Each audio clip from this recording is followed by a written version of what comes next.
जिस कथा के सुनने से हमारे मोह का नाश हो, माया मोह की निवृत्ति हो और भगवान श्री कृष्ण की प्राप्ति हो। कृष्ण प्राप्ति करम सस्वत साधनम तद्बदाधुना। भगवान कृष्ण की प्राप्ति हो ऐसे साधन का आप वर्णन करो, और जिस कथा को सुनकर के हमारे विवेक का संवर्धन हो। विवेकः वर्धतो वर्धते महान। जिस कथा के श्रवण से हमारा विवेक बढ़े, ऐसी कथा आप सुनाओ। सौनक आदि मुनियों ने जब इस प्रकार निवेदन किया तो श्री सूत जी महाराज बड़े प्रसन्न हुए और सूत जी ने कहा, हे मुनियों, आपके अंदर कथा के प्रति प्रीति है, इसलिए मैं आपको कथा सुनाऊंगा। और ये कहकर सूत जी महाराज वर्णन करने लगे। यही सूत सौनक संवाद से कथा गतिमान होती है। ये केवल कथा मात्र नहीं है, इस कथा में पग पग पर तत्व की चर्चा, भगवान की चर्चा, कल्याण के साधन का निरूपण, धर्म अधर्म का निरूपण, उचित अनुचित का निर्णय, परतत्व का निर्णय, इन्हीं सभी विषयों का समन्वित रूप श्रीमद् भागवत महापुराण की कथा। ये केवल किसी राजा रानी की कहानी नहीं है। एक था राजा, एक थी रानी, मर गया राजा, खत्म कहानी। ये कोई ऐसी कहानी वहानी नहीं, ये तो तत्वबोध है। कथा केवल माध्यम है, विभिन्न चरित्रों के माध्यम से तत्व का बोध है श्रीमद् भागवत महापुराण। ये बात अलग है कि आज के समय में श्रीमद् भागवत महापुराण को, इस कथा को लोगों ने मजाक बना दिया। क्या क्या हो रहा है हमको बताने की आवश्यकता नहीं है। टीवी चैनल के माध्यम से, सोशल मीडिया के माध्यम से आप सभी लोग देखते रहते हैं। कथा कम, नौटंकी ज्यादा, और कितने कितने बीभत्स दृश्य कथा में प्रस्तुत हो रहे हैं। इसीलिए बुद्धिजीवी वर्ग जो है, जो बुद्धिमान हैं, गंभीर लोग हैं, वे उन लोगों को इन चीजों से धीरे धीरे अनिच्छा होने लग जाती है कि ये फुहड़पन, ये मजाक। जहां पर आत्म परमात्म चिंतन होना चाहिए, वहां पर केवल लोकरंजन, और वो भी लोकरंजन का उद्देश्य केवल इतना कि हमें धन मिले, हमारा नाम हो, लोग हमको जाने, लोकैषणा वित्तैषणा, मात्र इतने के लिए इस अमृत कथा का दुरुपयोग, यह वास्तव में सनातन धर्म के लिए एक बहुत बड़ा विचारणीय विषय है।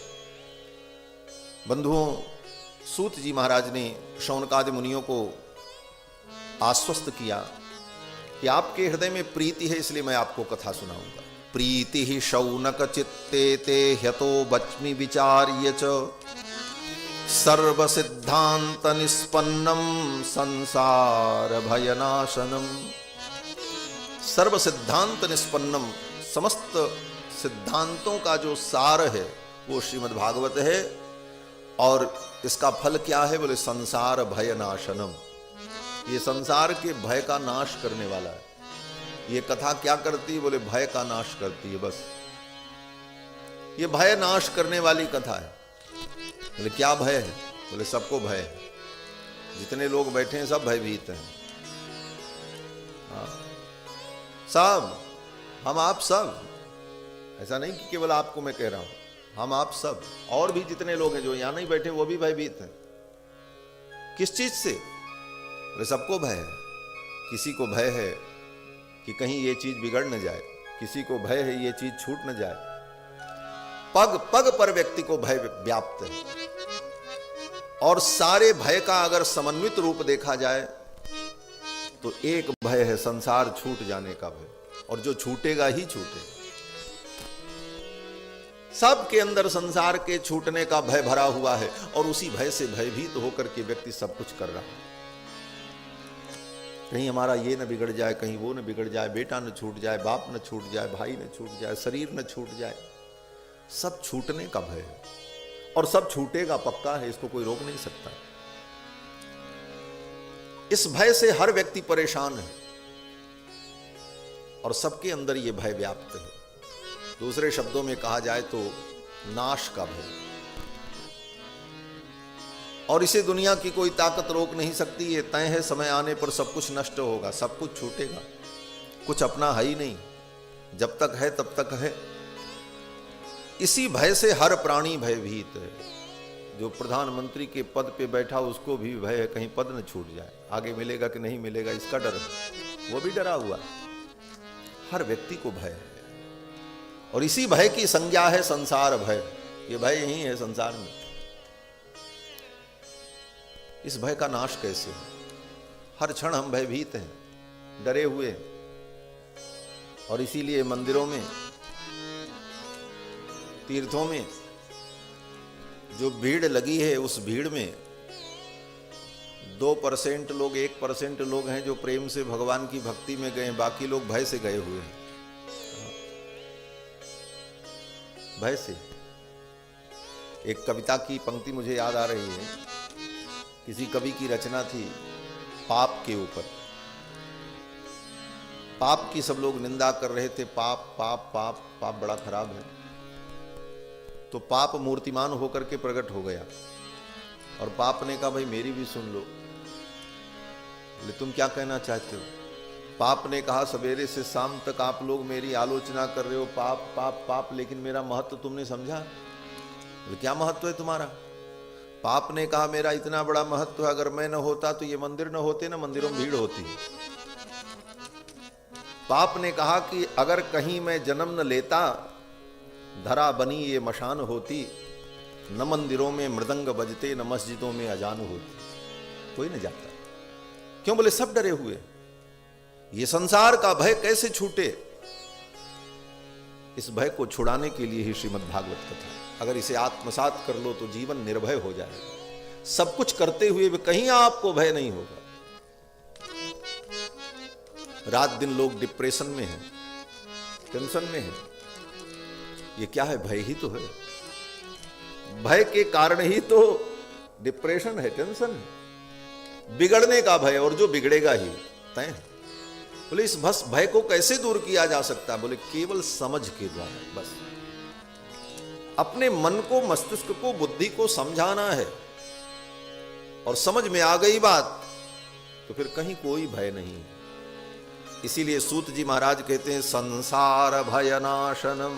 ये कथा संसार के भय का नाश है। संसार का भय दूर हो जाए, निर्भय होकर के थोड़ी देर जी करके देखो कितना आनंद मिलता है। जो आनंद मिल रहा है उससे अनंत गुणित आनंद का अनुभव होगा निर्भय हो जाने पर। फिर तो कोई भय ही नहीं। बंधुओं, सूत जी कहते हैं हे मुनियों, काल ब्याल मुख ग्रास त्रास निर्णास हेतवे। ये कथा जो है काल रूपी ब्याल के मुख में बैठे हुए जो लोग हैं उनके भय को दूर करने वाली।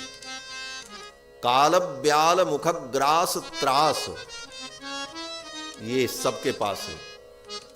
पंक्तियां थोड़ी कठिन हैं लेकिन समझना।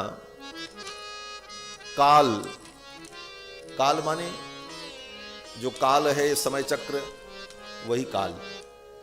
और उस काल के गाल में हम आप सब बैठे हैं। काल से बाहर नहीं, आपके चारों तरफ काल है। काल माने समय। आपके दाहिने तरफ भी,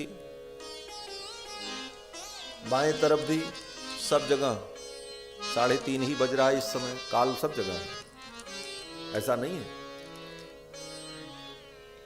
4:30 बज रहा है। वो काल सब जगह है।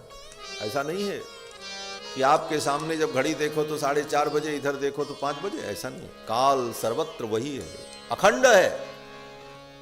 और उस काल के मध्य में सब कुछ है, चर अचर, जड़ चेतन, सब कुछ काल में ही विद्यमान है। इसका तात्पर्य बोले काल के मुख में काल रहेगा, बाकी कुछ नहीं रहेगा। समय आने पर सब काल में विलीन होता चला जाता है। सब कुछ अरबों खरबों वर्षों से काल में ही तो सब विलीन हुआ। तो काल के मुख के ग्रास हम बने हुए हैं और इसका त्रास है, डर भी है, जानते भी है। अब ये त्रास कैसे छूटे? कहते हैं त्रास का काल ब्याल मुख ग्रास त्रास, काल के मुख में हम ग्रास बने हैं, इसका जो त्रास है, इस त्रास को दूर करने का उपाय श्रीमद् भागवत महापुराण की कथा है। त्रास निर्णास है तब, इसमें मन लगाओ, भगवान के चरित्र को सुनो, तत्व चिंतन करो, काल का भय, काल करेगा अपना काम लेकिन काल का भय नहीं रहेगा। और ये कथा हमारे मन को पवित्र करने वाली है। मन को पवित्र करने का दूसरा कोई साधन नहीं है। तन को पवित्र करने के बहुत साधन हैं। हम तन को पवित्र कर लेते हैं, गंगा में स्नान कर लो, समुद्र में स्नान कर लो, विविध तीर्थों में जाकर के स्नान कर लो, तन पवित्र हो जाता है। इसके बाद भी पवित्र होने के बाद ब्राह्मण लोग भी मंत्र पढ़ करके पवित्र कर देते हैं, अपवित्र पवित्रो वा सर्वावस्थांगतो विवा। लेकिन मन पवित्र नहीं होता। मन को कैसे पवित्र करें? मन को पवित्र करना बहुत आवश्यक है, क्योंकि तन की पवित्रता के साथ साथ अगर मन पवित्र नहीं हुआ तो न दुख दूर होगा, न अज्ञान की निवृत्ति होगी, न भगवत प्राप्ति होगी, न संसार का बंधन छूटेगा। क्योंकि मन ही बंधन मुक्ति सबका कारण है। मन एव मनुष्याणाम कारणम बंध मोक्षयोः। मन ही बंधन मुक्ति दोनों का कारण है। और मन को पवित्र करने का एकमात्र साधन भगवान की कथा है, सत्संग है। सूत जी महाराज कहते हैं कि एतस्माद् अपरम किंचिन मनःशुद्ध्यै न विद्यते। भगवान की कथा के अतिरिक्त, सत्संग के अतिरिक्त मन को पवित्र करने वाला दूसरा कोई साधन नहीं है। लेकिन ये कथा भी तब मिलती है जब जन्मांतर का पुण्य हो। जन्मांतरे भवेत् पुण्यम तदा भागवतम लभेत। जन्म जन्मांतर के पुण्य होंगे तभी भागवत कथा सुनने का अवसर मिलेगा।